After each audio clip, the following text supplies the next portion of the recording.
Welcome back, everybody, to another episode here of Bass and Furious TV. I want to thank you guys for tuning in. I do appreciate it. Thank you everyone who has subscribed, and thank you everyone who has shared out my videos. My shorts apparently get a lot of views. My videos, not so much, but that's okay. Thank you for the ones that watch. I do appreciate you guys, and hopefully you guys enjoyed today's video. So we're going to get right into it. I want to talk to you guys a little bit about the baits I've been using for summertime bass fishing. Now, a lot of times people say summertime bass fishing, gotta go deep, gotta find the deepest part of the lake, gotta find the deepest part of the river, gotta go, there's a lot of different thoughts on it, but a lot of times the words you hear a lot of times during the summer is go deep. Now, I will say I'm gonna give you guys a piece of information at the end of this video that will pretty much help you for the rest of your fishing career. It just kind of hit me maybe about a month or two ago, and I probably should have been known, but maybe I shouldn't have. It is what it is. But I'm gonna give you a piece, so make sure that you stick around for that. But I'm gonna talk to you guys about the bait. So basically, primarily I fish lakes, rivers, ponds. Pretty much what I fish. A lot of times it's ponds, a lot of times it's rivers, sometimes lakes. But what I'm giving you, the tips I'm giving you for the baits and stuff today, mainly. Okay, so what it boils down to is you could pretty much take whatever technique you like doing, and you can find a way to do that in any of these places of water. So you go to a lake, it's 100 feet deep, and people say you got to go out and find submerged timber and throw a drop shot or something like that, but you like throwing a frog. You can't tell me that the lake doesn't have somewhere that's shallow, that has overhanging trees, that you can't, or docks or something where you can't just go and get under some cover and throw what you want to throw. You see what I'm saying? So sometimes you got to put it in perspective. Let's say if you like throwing a frog, but you're not getting bit on a frog during normal tournament hours, you might got to go out a little bit later in the evening, 6, 7 o'clock in the evening. Water starts to cool down. Go to the back of one of your favorite creeks, sling around your frog a little bit. You see what I'm saying? Like, so I hope that kind of helps you guys. Every tip or technique I'm giving you, you can take it to your particular body of water. It just may require a little bit more work, right? Like, so you can't just go do what everybody else is doing in the middle of the lake, live scoping. You can't just go over here and throw on a brush pile out in deeper water. You can't just go do that stuff. Sometimes it requires a little bit of maybe put your rod down, ride around until you find and see something that you like, whether that be certain contour lines, certain depths, shallow water that runs in the deeper water, drop-offs, tapering point, and maybe there's different things that you like to fish. A lot of times with these techniques, you can always find a way to make it work in your particular area. Sometimes if you can't, and you just got to go fishing and you got to catch something, and you might have just got to do what you see everybody else doing. Find you a stump out in the middle of somewhere and throw your little pink drop shot worm, okay? But I'm going to give you guys what I've been throwing. So a lot of you guys, if you guys tune into my videos at all, you see a lot of what I've been talking about lately is on my Facebook and Instagram and all that stuff, guys. You can check it all out. But what I've been throwing, what I was getting bit on late June, early July, was crankbaits, and I was primarily throwing two, and I'm actually showing you guys exactly what I was throwing. So a lot of the big fish I caught came on this perch color DT6. That tells you how deep I was fishing. Clearly, I typically was 8 feet or less. A lot of times 8 feet or less, shallow pond or river, it was 8 feet or less. But a lot of times I was getting bit on this DT6. This DT6 I was throwing down on the James River, and I got bit on it. One of my biggest fish of the day came on the DT6. So these baits right here, this one, primarily why I throw this one, it imitates white bass. I mean, if it hits right, it could look like a bluegill. It can look like it looks like literally everything to me. So this is one of the main baits that I throw a lot of times. I do need a little bit of wind when I'm throwing it. I very rarely get bit on it when there's nothing going on. A little bit of wind, maybe even clouds, overcast, things like that. I can throw it mainly if I see like the little white bass or things like popping. Sometimes, they'll pop right beside you. You can see them. When I see that, or if I hook one, then I know what I'm doing. I pull out this right here. Anytime I'm around like white bass, the ones with the brown on top and the white on the bottom, whatever those things are called.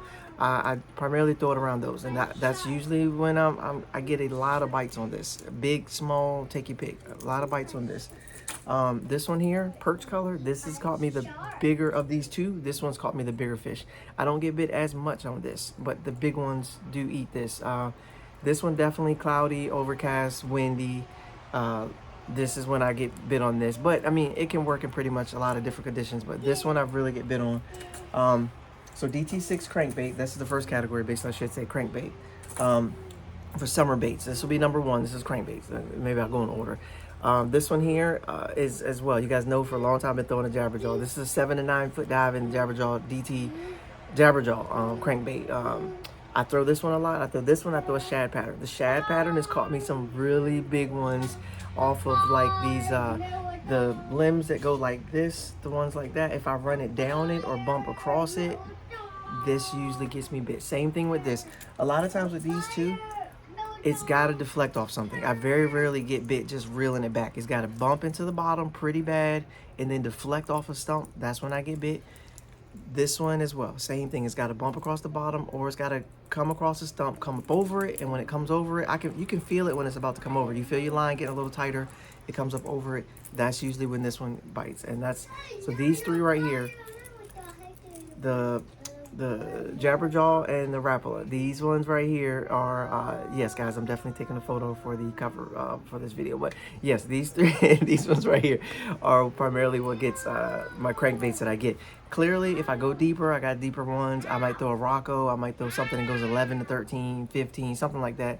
I'm typically not cranking in 15 to 20 to 30 to 40 feet. I'm not cranking then. I might pick up something else, or I just don't go that deep. Honestly, the deepest I've been lately is 14 feet, 15 feet. That's the deepest I've been. And I didn't get bit out there. I didn't get bit till I got back to 10 to 8. These fish, these patterns of these fish right now, it seems to be they go from like 8 to 9 to 6 to 5 to 3 to 4 to 8 to 9 to in the dirt to 4 to 6 to 8 to 9 to in the dirt. This is summer patterns. Everybody, like I said, they're always saying, go deep, go deep, go do this, go do this. I'm telling you guys, I've caught more fish in 2 feet or less all summer than I've caught anywhere out deep. 2 feet or less, throwing a Senko, flipping a Senko, throwing a shaky head, and I'm throwing a buzz bait, and I'm absolutely smashing them. So everybody, y'all stay out on those deep stuff. Take all the time you want, and I'll stay up in my 10 to less, and I'll end up keep on. Look at my. You can tell look how much sun. That's a lot of sun, right? That's a lot of sun. So that's what I've been catching them on. And the next one actually goes right to that same category. So chatterbait. I've been throwing a chatter, and that tells you I ain't in 50 feet throwing a chatterbait. I'm on the bank. A lot of times around concrete, wood, things like that. I know people hate throwing a chatterbait around wood. I love it until I don't, until I get hung up when I make a perfect cast and somehow it takes a weird bounce and it comes and gets hung up immediately. Then you got to go and wreck because you don't want to break off a $15, $21 chatterbait. But guys, the chatterbait around shallow wood, grass, concrete, rock. I mean, you could throw it around any of that stuff. But when usually I get to rock, I switch back to the crankbait or like a shaky head or drop shot. But I'm telling you guys, this chatterbait around that stuff is absolute gold. And a lot of times, like I said, people not throwing it. They out there doing their own thing. I'm up on the bank. I'm throwing a chatterbait, and some of the biggest fish I've caught all summer long have came on a chatterbait. It's primarily shad pattern ones, though. I will say that it's primarily shad pattern ones. They chasing shad. Shad are dying everywhere. I've caught several of them. I put them in the boat. I match the color up, and then I start throwing that. But I'm telling you, the shad everywhere. If your lake doesn't have shad, you got to take the techniques and switch them over to a different, different type of thing. But if you got bluegills running, I'd imagine the same thing would work. I don't have a lot of bluegill pattern chatterbaits, or at least I didn't throw a bunch. Shad seemed to work. Every time I pitch it in, I'll catch 2, like back to back. It was crazy. So, one of the biggest players, primarily most fish, everybody's gonna know exactly what I'm talking about. But this is all I got. Shaky head. Okay, shaky head. And all I throw is a little finesse worm on it, 6-inch, 5-inch. If they rip it, I take it down to 4-inch. Doesn't matter. A little shaky head. Primarily, I'm throwing 3/16 or 8-ounce shaky head, and that's it. And it's basically, sometimes it's hot pop, sometimes it's just drag on the retrieve, sometimes it's barely moving on the retrieve, sometimes it's cast it out as soon as it hits the bottom, they smoke it. It just depends, right? And sometimes they pick it up and they run and you don't quite know. So you always got to watch your line when you're using this. You got to watch your line. A lot of other baits, they'll hit and they hit. This one, sometimes they just grab that worm, they pick it up, and they just start swimming. And then you're like, you go to bring it back and you're like, wait a minute, and then you notice your line is all the way on the other side of the boat and you're like, wait, whoosh. I've caught several when that happens. Sometimes you just don't. Now, part of that could be your rod, the sensitivity, things like that. Part of it could be, it's been a long day, you haven't been getting bites, so you don't even notice when you got an actual bite. That happened to me yesterday. I lost one. Then I pitched over to the right, went to pick up, And by the time I had been so used to not getting bites at this point. I wasn't even really paying attention. I pitch over. By the time I looked up, my line was back on the left and behind my kayak. So I go to set the hook, and by then he's gone. I think it was a snakehead, but I'm not 100% sure. I caught quite a few snakeheads. Apparently, guys, snakeheads too, for anyone of my bass fishermen, snakeheads do spawn a second time in August. And apparently, snakeheads can carry like 1,500 to like 5,000 babies when they spawn. So if you see like 1 or 2 snakeheads in your pond, just know that when it's spawning time, there will be 5,000 more. Okay, so if you don't want them there, you might want to get rid of them. If you want them there and you're ready to catch snakeheads for fishing, then yeah, get ready, because 1,500 to like 5,000. These suckers, and when in August, I think they take over a lot of the stuff that bass be setting up on. Every pitch around wood that I was getting 4-pounders on turned into 8-pound snakehead. Not quite sure what that was. I'm still piecing that together, but still, shaky head, little finesse worm, pitch it out, vary your head size. That does matter. Sometimes you just pick one and just go, go, go, go, go. Sometimes that rate of fall is the main thing that happens. So 16th ounce, 8th ounce, quarter ounce, just if it's coming down slower, sometimes they want it to hit the bottom. The hits that creates that mud, that little dust trail, and that's what they key in on. They feel it hit. They see the dust trail, they go get it. You set the hook type of thing. So that's the other thing. This one I'm gonna talk about, guys, is something I've never caught a fish on until this year. And I pulled it out on one day on a whim because I was like, let me see what this is all about. Pick this thing up right here. Now this is what a lot of people throw in the summertime to get big bites all summer long. You can pretty much throw it quite a bit, but summertime in particular is when a lot of people pick this bad boy up. This is a spoon, a flutter spoon, I believe, flutter spoon. Treble hook on it. I have changed the treble hook on it because of heartbreak and failure.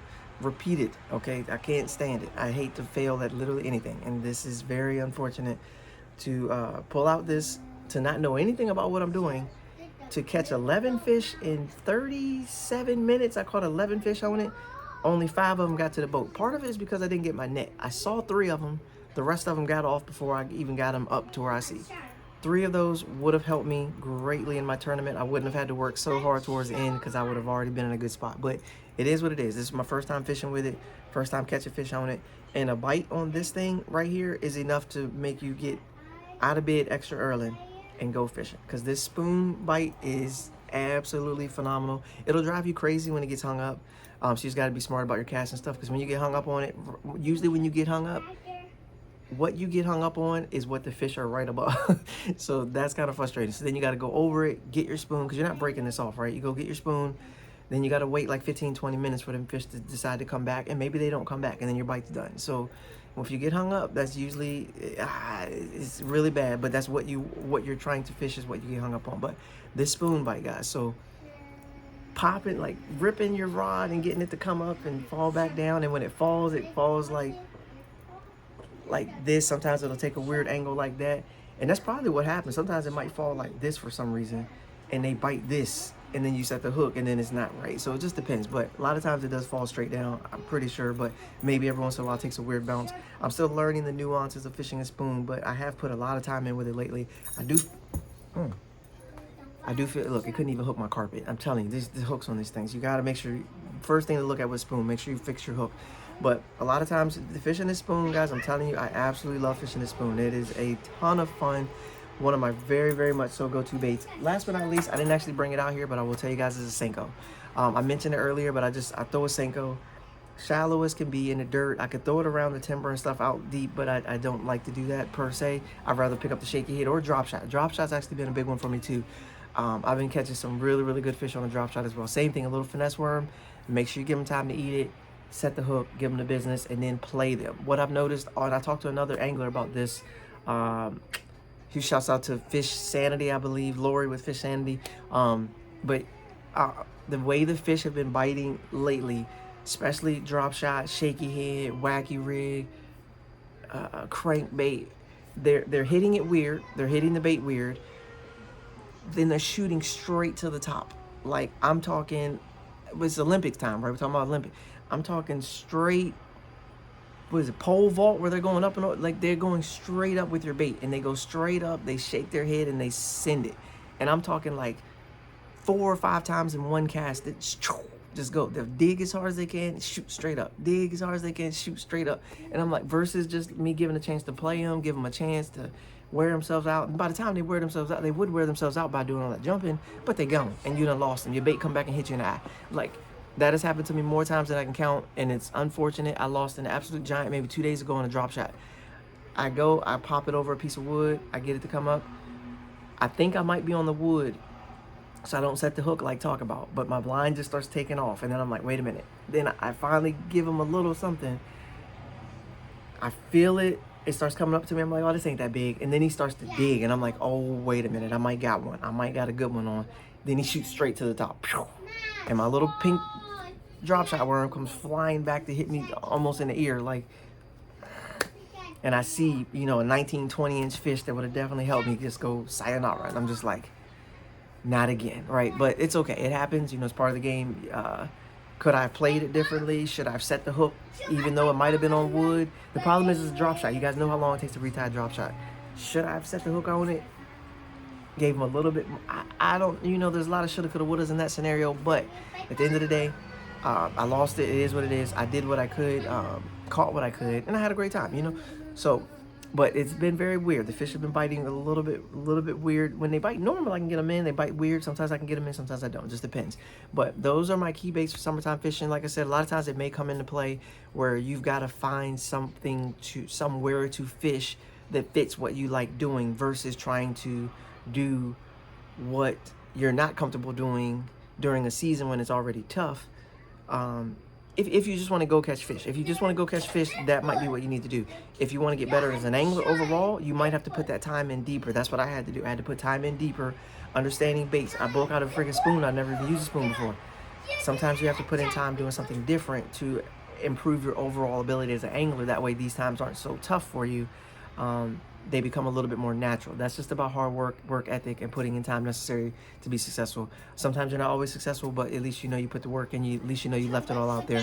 And at some point, it'll pay off. At some point, whether that's this tournament, next tournament, or 6 tournaments, 6 years down the road, at some point it'll pay off. Something will come in your memory where you had a different situation and you put the pieces together and it pays off and it works out well. Now, my last point, I appreciate you guys sticking tuned for the video. Be sure to hit that like button, subscribe if you're still here. But my last point for you guys is, a lot of times, the main statement I gave myself about 2 months ago is that a lot of times we are fishing the season versus fishing what's right in front of us, okay? So you say it's summer, you got to do this. Fall, you got to do this. Winter, you got to do this. But if you look at the clouds, the sky, the wind, the barometric pressure, the water clarity, how the fish have been reacting and responding that day, sometimes you got to forget that you're in the middle of summer and it's summertime. Sometimes you have to forget that. The wind's blowing on this bank. Yes, I know it's summer. Yes, I know it's 94 degrees, but the wind's blowing on this bank.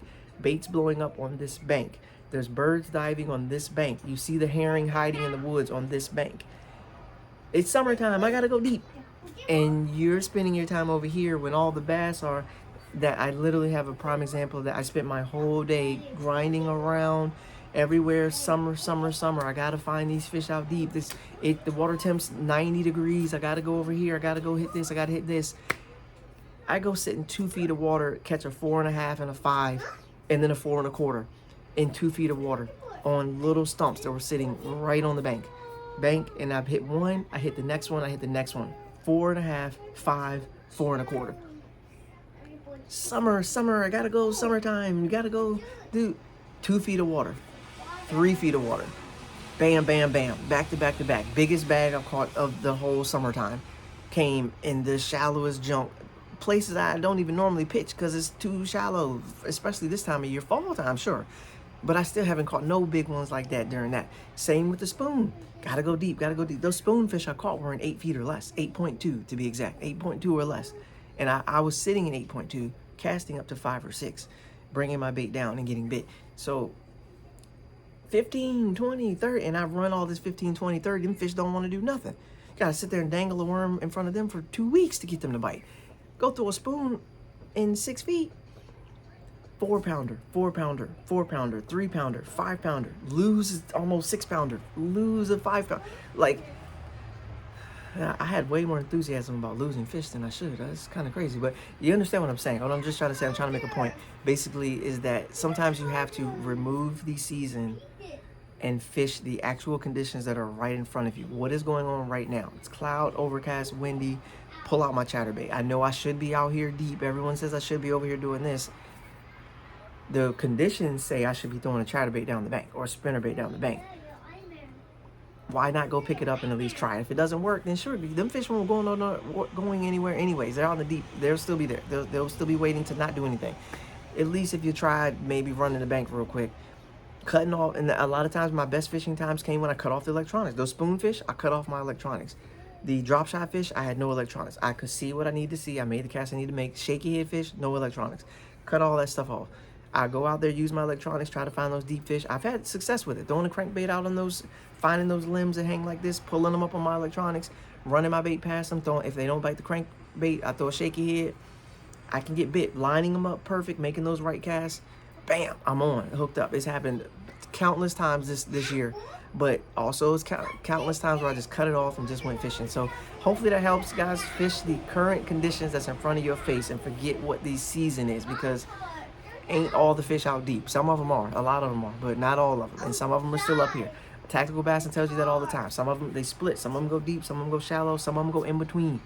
I think there's a famous quote about that. The fish are up shallow, they're up deep, and they're everywhere in between. Basically, they're everywhere. I've stopped trying to figure out like how they're thinking and what they're doing, and just fish what's in front of me. And that's usually when I've had my best days. Hopefully you guys enjoyed the video. Thank you guys so much for tuning in. Guys, be sure to hit the links in the video, guys. I got some great links. I got some great links to different products that I be using. I do work with several different companies, so be sure to show them love in the description. Thank you to everyone who has done that. You guys have done very well, and I certainly appreciate my family, certainly appreciate each and every one of you that click on those links. It helps out me and my family greatly, so I definitely appreciate the love for everybody on the link. So thank you guys so much for tuning in. Another episode of Bass Fishers TV. You guys, I'm pretty sure y'all have a dream as well. Get out there and make it happen, guys. Peace.